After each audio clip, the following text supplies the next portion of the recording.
မင်းကလေးတစ်ခုမေးပါမယ်ဖြေနိုင်30ကအတွင်းဖြေနိုင်တယ်ဆိုရင်350ရပါပဲဝါစပြီနော်ကိုယ့်ရဲ့အားသာချက်3ခုပြောပါ ရှုပ်ချောတာ မင်းကလေးတစ်ခုမေးပါမယ်30ကအတွင်းဖြေနိုင်တယ်ဆိုရင်350ရပါမယ် ready ပဲလားကိုအကောင်းဆုံးလုံးနိုင်တယ်လို့ထင်တဲ့အရာ3ခုပြောပါ အိတ်တယ်စားတယ်ရေချိုးတယ် ဟုတ်ကဲ့ပါအဲ့ဆိုလို့ရှိရင်30စက္ကန့်အတွင်းမှာအဖြေ3ခုဖြေနိုင်နေပေါ့နော်အဲ့တော့စုပေးပါမယ်ဟုတ်ပါတိန်းထားတဲ့50ပါမင်းကလေးတစ်ခုမေးချင်ပါတယ်30စက္ကန့်အတွင်းဖြေနိုင်နေဆိုရင်350အောင်ရအောင်နော်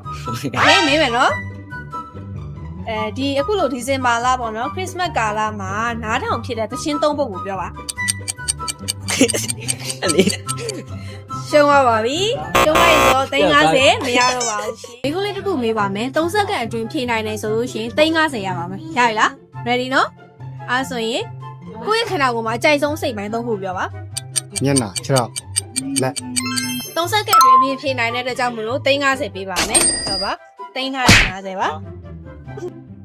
ဒီမှာလေမေးခွန်းလေးတစ်ခုမေးချင်ပါတယ်30စက္ကန့်အတွင်းဖြေနိုင်တယ်ဆိုလို့ရှိရင်350အောင်ရပါမယ်ဟုတ်နော်အားစပြီနော်မေးမယ်နော်ကိုယ့်ရဲ့မကောင်းတဲ့အချက်3ချက်ကိုပြောပါ ချိုးချောတာရဲ့လှတာရဲ့အလားမပြေတတ်တာရဲ့ ကွက်တီပဲပေါ့နော်ဒါမှနိုင်သွားပါတယ်ကွက်တီကြောနိုင်တယ်ဆိုတော့ပေါ့နော်အဲ့တော့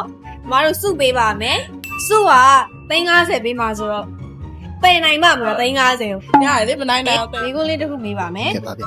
30စက္ကန့်အတွင်းဖြေနိုင်ရင်350ရမယ်နော်โอเคစပြီနော်ခရစ်စမတ်ဆိုတာနဲ့တန်းပြီးတော့တတိယမိတဲ့ပစ္စည်း3ခုပြောပါ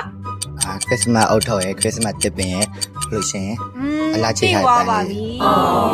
သုံးပါပါတယ်မေကုန်းလေးတစ်ခုမေးနေတော့ဗာ30စက္ကန့်အတွင်းဖြေရမယ်ပေါ့နော်ဖြေနိုင်တယ်ဆိုရင်350ရပါမယ်โอเคနော်အဲ့ဆိုရင်မေးပါမယ်